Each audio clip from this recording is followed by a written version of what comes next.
All right, let's continue the kind of theme that we've started off this morning, talking to Damien Grant, and a theme that seems to be abroad in a discussion about New Zealand. And many people I'm talking to saying the problems with this country are more than just about the brand of government or the type of washing powder we choose to run our country. It is something deeper, something bigger, something more strategic or fundamental that we seem to have lost. We've lost our mojo, our economic mojo. Meantime, we are, it seems to me, concentrating in this election, particularly on things like the cost of living and taxation. The GST off food, which I suspect is going to be electorally popular, and more popular than the wealth tax, the rejected wealth tax, which is, of course, linked to the high net worth individuals who say they're going to leave for Australia. So can we achieve what Damien suggested was a good idea, a fundamental rethink and a inter-administration change in strategic direction, a kind of new focus for the country so that we don't end up being the Palmerston North of the South Pacific? To discuss this in broad terms, because he's good at discussing things in broad terms and he's got a pretty good brain on him, our favourite German immigrant, Oliver Hartwich from the New Zealand Initiative. Oliver, lovely to see you again. Welcome to the platform. Good morning, Sean. How are you? Very well, thank you. Do you agree that somehow, big picture, this country needs to refocus if all our good people aren't going to leave? Absolutely. We need to repicture, and small. We need root and branch reforms. And I've just been to Ireland just about a month ago with the initiative. We took a business delegation to Ireland and we could see what is possible when you turn a country around. And the funniest thing about our trip to Ireland was our group probably never thought as deeply about New Zealand as in that 1 week we spent in Ireland, because it was such an eye-opener. Yeah. As I said, it's to Damien, it's a country we can make a lot of comparisons with. Its size, its population, its kind of proximity to a big neighbour like we have Australia. There are also some cultural imperatives there, a language, an ethnic language, a history of colonisation, though it's slightly different. What is it? There are many, many parallels, really. But what really struck me was Ireland was thought of as the poorhouse of Europe. And traditionally, historically, it was an exporter of people. A bit like what's happening to New Zealand right now. It used to be Palmerston North. It used to be Palmerston North, and it turned itself around. So until 1990, New Zealand and Ireland had around the same per capita GDP. So we were roughly on the same development level. But Ireland really, as I said, historically has never really performed particularly well. But then something happened. The Irish took off, and today Irish GDP per capita is almost twice New Zealand's. And we could see that actually in Ireland. What? Okay, take these Irish figures with a grain of salt. Some of it is probably international profits that are actually domiciled in Ireland, but you can definitely see that there is stuff happening.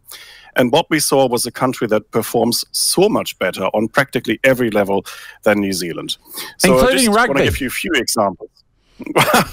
Well, we were reminded of that several times during our trip. But it's not just rugby, it's education. Seriously, we had a presentation from the Irish Education Ministry, and guess what? They talked about the basics. They talked about making sure that kids learn to read and write and do maths. None of this fancy nonsense that from our own ministry in New Zealand. And guess what? They're also tracking progress. They're using numbers. They're using statistics. They're actually following up. They're really seeing what works. So that was great. The other great about Ireland, it was a business-friendly place. Our speakers during that week, this is not so much a case of Ireland having business-friendly policies. No, it has a business-friendly culture. And that business-friendly culture is shared across the political spectrum. Just case in point, 12.5% corporate tax rate.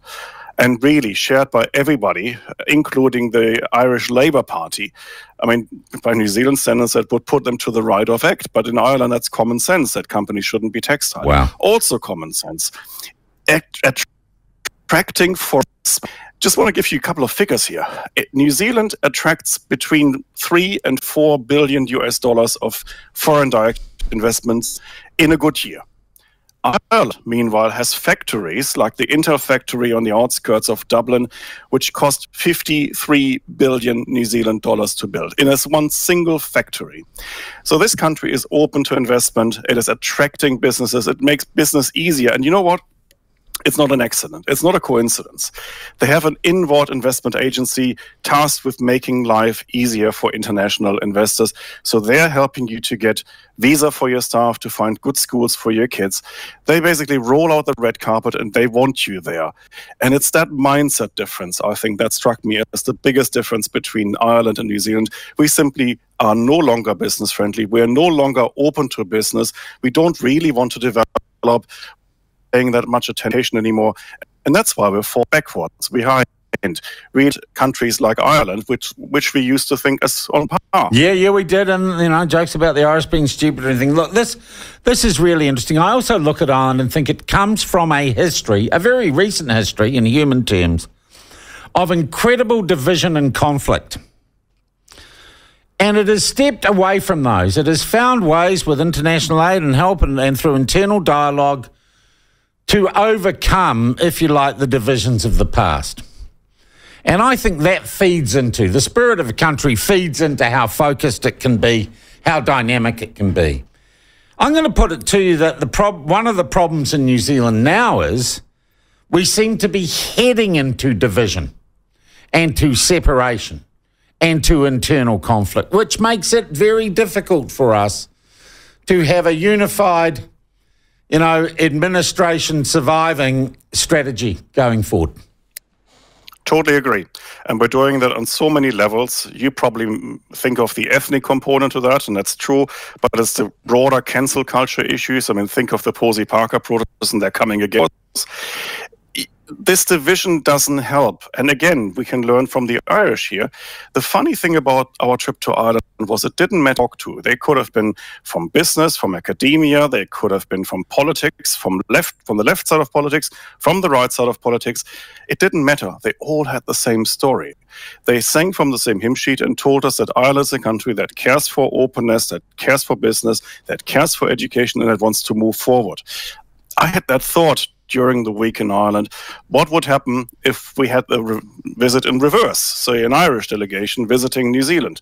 I think they would hear 1,000 different stories, but we would not sing from the same hymn sheet because we've lost our national narrative. And I think that matters because a country needs to have some sense of purpose.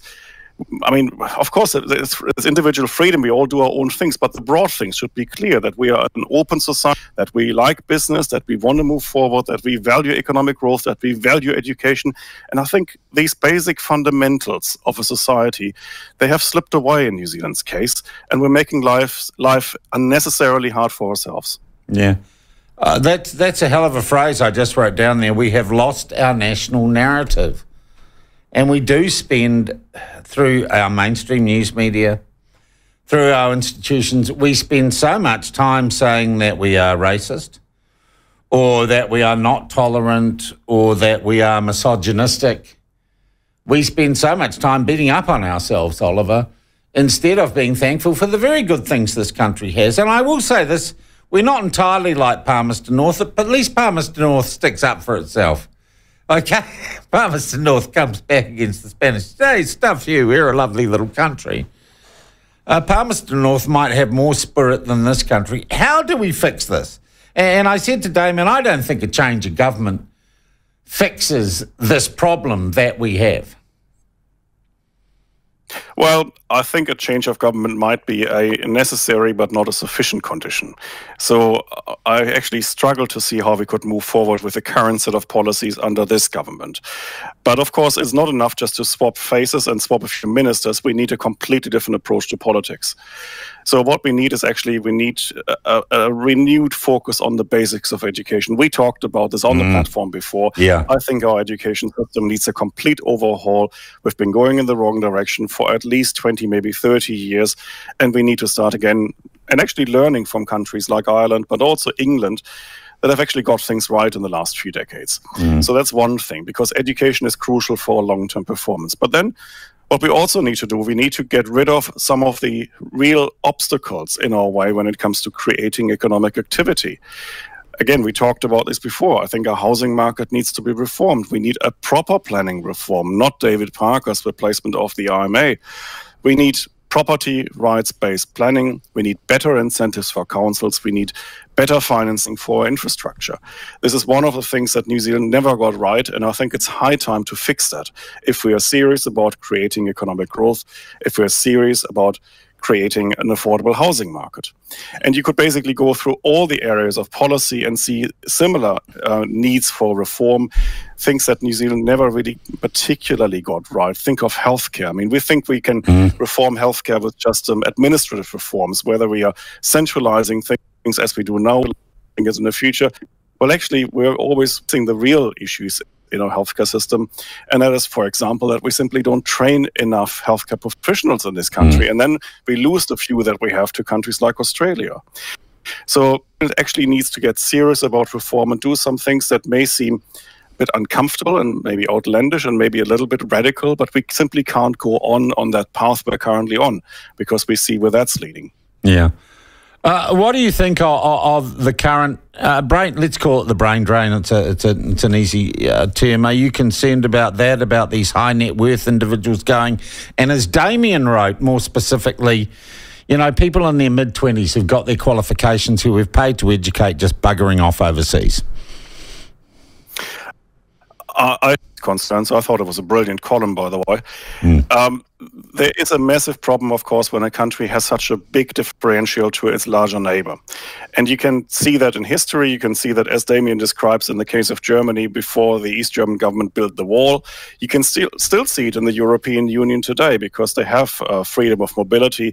And you can see that the countries in the European Union are a magnet for talented and ambitious people from the poorer parts of the continent.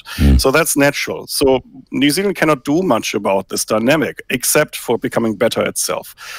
And so we have to really reform, because otherwise we will lose our best, our youngest, our brightest to Australia, who to be a little bit greener.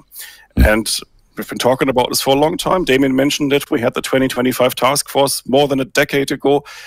Maybe we don't need a 2035 task force. Maybe we just need to do it now.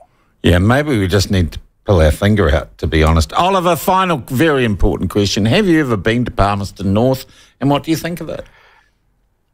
I have been to Palmerston North, and I found the nice parts of it. And we have one member of the initiative, and that's Toyota, based in Palmerston North. And having talked to their management, they couldn't be prouder of their city. They're very happy. They think it's a central and strategic location for the country. And you know what? At least they've got a really nice long park with a long train track for kids. And our son loved it when he was. You are ever the diplomat, Oliver. Hey, thank you very much indeed for joining us. Getting a lot of text feedback that's agreeing with you from our listeners and from our audience. So I thank you very much. Always a pleasure. That is Oliver Hartwich from the New Zealand Initiative. And as you can see, this first hour of the morning, really just asking a big question that I think we need to ask as a country. And it's past and above tribal politics. It is about where we're going. And this is really, it's not about, the planet burning and what are we doing for our grandkids. What sort of country are we going to leave them? I get kind of misty-eyed. I haven't been to Ireland for, 15, 20 years. I loved Ireland when I was there, and that was before it boomed. Should I go back? Well, not go back. It's back in history. My last relative left Ireland in 1790, I think, or 1795. But, I could probably say someone burnt the records. It sounds nice there. So my big question for you this morning, and think about it, A, is New Zealand the Palmerston North of the South Pacific? Or is that a good thing?